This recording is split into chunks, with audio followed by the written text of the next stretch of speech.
ഹരേ കൃഷ്ണ. എല്ലാവർക്കും മാധവത്തിലേക്ക് സ്വാഗതം. അങ്ങനെ കിഷ്കിന്ധാകാന്ഡമാണ് നമ്മളിപ്പോൾ പറഞ്ഞുകൊണ്ടിരിക്കുന്നത്. കിഷ്കിന്ധാകാന്ഡത്തിൻ്റെ 2ാമത്തെ അധ്യായമാണ് ഇന്ന് നമ്മൾ പറയുന്നത്. കഴിഞ്ഞ അധ്യായത്തിൽ നമ്മൾ പറഞ്ഞത് ശ്രീരാമചന്ദ്രനും ലക്ഷ്മണനും വാനര രാജാവായ സുഗ്രീവനുമായി സൗഹൃദം സ്ഥാപിക്കുന്ന ആ കഥയാണ്. ആ കഥ കേൾക്കുന്നവർക്ക് വലിയ ഭാഗ്യമുണ്ടാകും. ആരാണോ ആ കഥ കേൾക്കുന്നത് അവർ വലിയ ഭാഗ്യശാലിയായിരിക്കുമെന്നാണ് രാമായണം പറയുന്നത്. അതുകൊണ്ട് കേൾക്കാത്ത എല്ലാവരും തന്നെ ആ കഥ കൂടി കേൾക്കണം. അങ്ങനെ രാമനും സുഗ്രീവനും തമ്മിൽ ആശയവിനിമയം ചെയ്തുകൊണ്ടിരിക്കുന്നതിൻ്റെ ഇടയിൽ സുഗ്രീവൻ രാമനോട് പറയുന്നുണ്ട്, സീതാദേവി എവിടെയാണ് എന്നുള്ള ചില സൂചനകൾ ഞങ്ങൾക്ക് കിട്ടിയിട്ടുണ്ട്. ഞങ്ങൾ 5 വാനരന്മാർ ഒരു ദിവസം ഈ പർവ്വതത്തിൻ്റെ മുകളിൽ ഇരിക്കുകയായിരുന്നു. ആ സമയത്ത് രാവണന്റെ രഥത്തിൽ ഒരു കന്യകയെ ഞങ്ങൾ കണ്ടു. കൈകൾ ഇളക്കിയപ്പോൾ വളകിലുക്കം കേട്ടു. ഗരുഡന്റെ കൊക്കിലിരിക്കുന്ന പാമ്പിനെ പോലെ ആ കന്യക ഭയന്നിരുന്നു. കഴുത്തിൽ ഉത്തരീയവും മെയ്യിൽ ആഭരണങ്ങളും ഉണ്ടായിരുന്നു. ഒരുപക്ഷെ അത് അങ്ങയുടെ പത്നിയായിരിക്കാം എന്നു ഞങ്ങൾ അനുമാനിക്കുന്നു. രഥത്തിൽ ഇരുന്നു കൊണ്ട് ആ ദേവി ആഭരണവും ഉത്തരീയവും താഴേക്കിട്ടിട്ടുണ്ട്. ഞങ്ങൾ അതെടുത്ത് സൂക്ഷിച്ചു വെച്ചിട്ടുണ്ട്. അങ്ങ് സമ്മതിച്ചാൽ ഞങ്ങളത് എടുത്തുകൊണ്ടുവന്ന് കാണിക്കാം. അങ്ങിത് അങ്ങയുടെ പത്നിയുടേതാണോ എന്ന് പരിശോധിക്കുക. ഇങ്ങനെ സുഗ്രീവൻ രാമനോട് പറഞ്ഞു. അപ്പോൾ മിത്രമേ, എവിടെ സീതയുടെ അടയാളങ്ങൾ എന്നെ കാണിക്കൂ എന്ന് രാമനും പറഞ്ഞു. അങ്ങനെ രാമന്റെ ആജ്ഞ കിട്ടിയ ഉടൻ തന്നെ സുഗ്രീവൻ ആഭരണങ്ങൾ എടുത്തുകൊണ്ട് വന്നു. അത് കണ്ടതും രാമൻ പൊട്ടിക്കരഞ്ഞു. ബോധം കെട്ട് രാമൻ അവശനായി ഭൂമിയിൽ വീഴുകയും ചെയ്തു. സ്വന്തം കണ്ണുനീര് ഭഗവാന്റെ ശരീരത്തിൽ തിളങ്ങി നിന്നു. രാമൻ വിലപിച്ചു, എൻ്റെ പ്രാണനാഥേ, ഇത് നിന്റെ ആഭരണമാണ്, ഇത് നിന്റെ ഉത്തരീയമാണ്. എന്നെ അറിയിക്കുവാൻ വേണ്ടി നീ താഴെ ഇട്ടതാണ്. എവിടെ ചെന്നാലാണ് എനിക്ക് നിന്നെ കാണാൻ സാധിക്കുന്നത് എന്ന് പറഞ്ഞിട്ട് വീണ്ടും സുഗ്രീവനോട് പറയുകയാണ്, എൻ്റെ മിത്രമേ, ജാനകിയുടെ മുഖം രൂപം എൻ്റെ മനസ്സിലുണ്ട്. ജാനകി കൂടെ ഇല്ലാത്തതിനാൽ എനിക്ക് ലോകം ഇരുൾ നിറഞ്ഞതാണ് എന്ന് തോന്നുന്നു. രാവും പകലും എനിക്ക് മനസ്സുറച്ചു നിൽക്കുവാൻ സാധിക്കുന്നില്ല. എവിടെ ചെന്നാലാണ് എനിക്ക് എൻ്റെ സീതയെ തിരിച്ചു കിട്ടുന്നത്? സ്വർഗത്തിലും ഭൂമിയിലും പാതാളത്തിലും എവിടെ ചെന്നിരുന്നാലും രാവണനെ ഞാൻ വധിച്ചിരിക്കും. എൻ്റെ വില്ലിൻ്റെ കരുത്ത് 3 ലോകങ്ങളിലും അറിയാം. രാക്ഷസ കുലത്തെ ഞാൻ നശിപ്പിക്കും. ആർക്കും അവരെ രക്ഷിക്കുവാൻ സാധിക്കുകയില്ല. ലക്ഷ്മണ, വില്ലും അമ്പും കൊണ്ടുവരൂ. ഞാൻ ശത്രുവിനെ വധിച്ച് എൻ്റെ ദുഃഖം ശമിപ്പിക്കട്ടെ. ഇങ്ങനെ രാമൻ ക്രോധത്തോടുകൂടി പറഞ്ഞപ്പോൾ സുഗ്രീവൻ പലവിധ വാക്കുകളും കൊണ്ട് രാമനെ ആശ്വസിപ്പിച്ചു. അതിനുശേഷം സീതയുടെ അന്വേഷണം സുഗ്രീവൻ ഏറ്റെടുക്കുന്നു. അതിനുശേഷം അഗ്നിയെ സാക്ഷി നിർത്തിക്കൊണ്ട് സുഗ്രീവൻ വാഗ്ദാനം ചെയ്യുന്നു, ഞാൻ അങ്ങയുടെ പത്നിയെ വീണ്ടെടുത്ത് തരും. എന്നിട്ട് സുഗ്രീവൻ രാമനോട് ചില കാര്യങ്ങൾ പറയുകയാണ്. സുഗ്രീവൻ പറയുകയാണ്, മിത്രമേ, അങ്ങ് ശ്രദ്ധിച്ചു കേൾക്കണം. ഞാൻ എൻ്റെ കാര്യം പറയാം. എന്നിട്ട് സുഗ്രീവൻ 4 പാടും നോക്കി. ആരുമില്ല എന്ന് ഉറപ്പിച്ചു. എന്നിട്ട് പറഞ്ഞു, ബാലി എൻ്റെ ജ്യേഷ്ഠൻ രാജ്യവും എൻ്റെ പത്നിയെയും അപഹരിച്ചു, എന്നെ അപമാനിച്ചു. ഈ പർവ്വതത്തിൽ വന്ന് ഞങ്ങൾ ഒളിച്ചു താമസിക്കുകയാണ്. മറ്റു മാർഗങ്ങളൊന്നും ഞങ്ങളുടെ മുമ്പിലില്ല. വിധി അത് അനുകൂലമാണ്.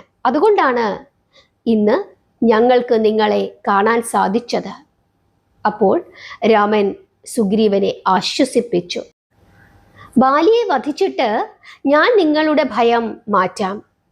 എൻ്റെ ഭാര്യയെയും താങ്കളുടെ രാജ്യവും അപഹരിച്ച ദുഷ്ടന്മാരെ തീർച്ചയായിട്ടും നമുക്ക് യമപുരിയിലേക്ക് അയക്കാം. ആട്ടെ, എങ്ങനെയാണ് നിങ്ങൾ രണ്ട് സഹോദരന്മാർ തമ്മിൽ ഇത്രയും വലിയ കലഹമുണ്ടായത്? ആരുടെ ഭാഗത്താണ് തെറ്റ്? എല്ലാം വിശദമായി പറയൂ. ഇങ്ങനെ രാമൻ ആവശ്യപ്പെട്ടതനുസരിച്ചിട്ട് സുഗ്രീവൻ തൻ്റെ കഥ പറഞ്ഞു തുടങ്ങി. ശ്രദ്ധിച്ചു കേട്ടുകൊള്ളുക. ഋഷരാജൻ എന്ന ഒരു രാജാവുണ്ടായിരുന്നു. ഞങ്ങൾ രണ്ടുപേരും അദ്ദേഹത്തിൻ്റെ മക്കളാണ്. കുറെ കാലം കഴിഞ്ഞ് പിതാവ് സ്വർഗസ്ഥനായി. രാജ്യം ഭരിക്കുവാൻ രണ്ടാളുടെയും ബന്ധുക്കൾ പ്രോത്സാഹിപ്പിച്ചു. ജ്യേഷ്ഠനായ ബാലി വിക്രമസാഗരം തന്നെയായിരുന്നു. ധർമ്മകാര്യങ്ങളിൽ മുഴുകിയിരിക്കും. യുദ്ധതൽപരനായിരുന്നു. മന്ത്രിമാർ രാജ്യത്തിൻ്റെ അധികാരം ബാലിക്ക് കൊടുത്തു. പിന്നീട് ബാലി എനിക്ക് രാജ്യത്തിൻ്റെ അധികാരം തന്നു. ഞങ്ങൾ രണ്ടുപേരും വളരെ സ്നേഹത്തോടു കൂടി ജീവിച്ചു. വിരോധമോ നിന്ദയോ പുച്ഛമോ ഒന്നുമില്ലായിരുന്നു. വിധിയുടെ നിശ്ചയം പക്ഷേ മാറ്റാൻ സാധിക്കുകയില്ല. സഹോദരന്മാരായ മായാവി, ദുന്ദുഭി എന്നീ അസുരന്മാർ ബ്രഹ്മാവിൻ്റെ അനുഗ്രഹത്താൽ ദുർജയരായി തീർന്നു. അവർ മായാവിദ്യ കൊണ്ട് രണ്ട് കാട്ടുപോത്തുകളായി ബാലിയെ ജയിക്കുവാനായി വന്നു. ബാലി മായാവിയെ നേരിട്ടു. ഞാനും ജ്യേഷ്ഠനെ സഹായിക്കുവാൻ ചെന്നു. ഞങ്ങൾ രണ്ടു സഹോദരന്മാരെയും കണ്ട് മായാവി പേടിച്ചോടി. ഞങ്ങൾ അവനെ അന്വേഷിച്ചു നടന്നു. ചന്ദ്രൻ വെളിച്ചം കാണിച്ചു തന്നു. പാപിയായ അസുരൻ ഒരു ഗുഹയിൽ കയറി ഒളിച്ചു. ബാലി എന്നോട് അവൻ മായാവിയെ കൊന്നിട്ട് വരുന്നതുവരെ ഇവിടെ നിൽക്കൂ എന്ന് പറഞ്ഞു. ഞാനപ്പോൾ പറഞ്ഞു, മായാവി നമ്മളെ ജയിക്കുവാനുള്ള ഉദ്ദേശം ഉപേക്ഷിച്ചിരിക്കുന്നു എന്ന് എനിക്ക് തോന്നുന്നു. അതുകൊണ്ട് തന്നെ ആ സ്ഥാനത്തേക്ക് കടന്നു പോകരുത്, അത് അബദ്ധമാണ് എന്ന് ഞാൻ പറഞ്ഞു. വീണ്ടും വീണ്ടും പറഞ്ഞിട്ടും കാലു പിടിച്ച് അപേക്ഷിച്ചിട്ടും ജ്യേഷ്ഠൻ കേട്ടില്ല. ജ്യേഷ്ഠൻ ആ ഗുഹയിലേക്ക് കടന്നു. അത് ഒരു തുരങ്കമായിരുന്നു. ആ ഗുഹയിലൂടെ പാതാള ലോകത്തിലെത്തി അസുരനെ അന്വേഷിച്ചുകൊണ്ട് 1 വർഷം അവിടെ ചുറ്റി നടന്നു. ഞാൻ വിചാരിച്ചു പോയി, ഗുഹയിൽ വെച്ച് മായാവി ബാലിയെ കൊന്നിട്ടുണ്ടാകും എന്ന്. അവൻ എൻ്റെ നേരെ വരും എന്ന് ഭയന്ന് ഒരു പാറ കൊണ്ട് ഞാൻ ആ ഗുഹ അടച്ചു. 1 കൊല്ലം കഴിഞ്ഞിട്ടും കാണാത്തത് കൊണ്ട് എല്ലാവരും ബാലി മരിച്ചു എന്ന് എന്നെ പറഞ്ഞ് വിശ്വസിപ്പിച്ചു. ജ്യേഷ്ഠൻ മരിച്ചതോർത്ത് ഞാൻ വളരെയധികം സങ്കടപ്പെട്ടു. അദ്ദേഹത്തിൻ്റെ അന്ത്യക്രിയകൾ ചെയ്തു. ബന്ധുക്കൾ എന്നെ രാജാവായി വാഴിച്ചു. പിന്നീട് ബാലി അസുരനെ വധിച്ചിട്ട് തിരികെ വന്നു. ബന്ധുക്കളെ വിളിച്ച് എല്ലാവരോടും പറഞ്ഞു, അസുരനെ വധിക്കുവാൻ വേണ്ടി ഞാൻ ഗുഹയിൽ കടന്നു. ഈ ദുഷ്ടനായ അനുജനെ ഞാൻ കാവൽ നിർത്തിയിട്ടാണ് അകത്തേക്ക് പോയത്. പക്ഷേ ആ തക്കം നോക്കി ആ ഗുഹ അവൻ ഒരു വലിയ പാറ കൊണ്ട് അടച്ചു കളഞ്ഞു. എന്നിട്ട് ഇവിടെ വന്ന് രാജ്യത്തെ അപഹരിച്ചു. വെൺകൊറ്റക്കുടയും ചെങ്കോലും എടുത്തു. മഹാദേവിയെയും സ്വീകരിച്ചു. ഈ പാപിയുടെ ഭാരം ഭൂമിയിൽ പതിച്ചല്ലോ. 1 കൊല്ലം കഴിഞ്ഞ് അസുരനെ വധിച്ചിട്ട് ഞാൻ തിരികെ വന്നപ്പോൾ ഗുഹാമുഖത്തു നിന്നും പലതവണ വിളിച്ചു. പിന്നെ ഞാൻ ആ ഗുഹാമുഖം അടച്ചിരുന്ന പാറ കാൽ കൊണ്ട് തട്ടിക്കളഞ്ഞ് പുറത്തേക്ക് വന്നു. സഹോദരനായിട്ട് പോലും സുഗ്രീവൻ എന്നോട് അന്യായം പ്രവർത്തിച്ചു. അവൻ്റെ തലയറുത്താലേ എൻ്റെ ദുഃഖം തീരുകയുള്ളൂ. അധർമ്മി, നീ എൻ്റെ മുമ്പിൽ നിന്നും പോവുക. എനിക്ക് നിന്നെ ജീവിതത്തിൽ ഒരിക്കലും കാണണ്ട എന്ന് ബാലി എന്നോട് പറഞ്ഞു. ഞാൻ കാൽ പിടിച്ചുകൊണ്ട് എൻ്റെ തെറ്റുകൾ ക്ഷമിക്കണമെന്ന് പറഞ്ഞു. എൻ്റെ അപരാധം പൊറുക്കണമെന്ന് പറഞ്ഞു. ഞാൻ ചിന്തിച്ചത് എല്ലാ കാര്യങ്ങളും, ഞാൻ വിചാരിച്ചത് എല്ലാ കാര്യങ്ങളും ഒക്കെ തന്നെ വളരെ വിശദമായി പറയുവാൻ ശ്രമിച്ചു. പക്ഷേ ബാലി അതൊന്നും വിശ്വസിച്ചില്ല. അതുമാത്രമല്ല, ബാലിയുടെ കോപം ഇരട്ടിച്ചു. ഒറ്റയടിക്ക് ഞാൻ നിന്റെ തല തല്ലിപ്പൊളിക്കുമെന്ന് പറഞ്ഞുകൊണ്ട് ബാലി എൻ്റെ നേരെ പാഞ്ഞെടുത്തു. ഞാൻ ബാലിയുടെ കോപം കണ്ട് പേടിച്ചു. ഈ അപമാനവുമായി ഞാൻ ഓടി രക്ഷപ്പെട്ടു. ഇതാണ് രാമ ഞാൻ ചെയ്ത തെറ്റ്. ഇപ്പോൾ ഞാൻ അലഞ്ഞു നടക്കുകയാണ്. ഇങ്ങനെ സുഗ്രീവൻ തൻ്റെ കഥ രാമനോട് പറഞ്ഞു കൊടുത്തു. ഈ കഥയെല്ലാം രാമനും ലക്ഷ്മണനും വളരെ ശ്രദ്ധയോടുകൂടി കേട്ടിട്ട് പിന്നെ എങ്ങനെയാണ് ബാലിയുടെ രാജ്യത്തിന്റെ അടുത്തുള്ള ഈ പർവ്വതത്തിൽ ഭയമില്ലാതെ നിങ്ങൾ താമസിക്കുന്നത് എന്ന് രാമൻ സുഗ്രീവനോട് ചോദിച്ചു. അപ്പോൾ സുഗ്രീവൻ പറഞ്ഞു, ഇത് ഋഷ്യമുഖമാണ്. ഈ പ്രദേശത്തിന് ഒരു കഥയുണ്ട്. മായാവിയുടെ അനുജനാണ് ദുന്ദുഭി.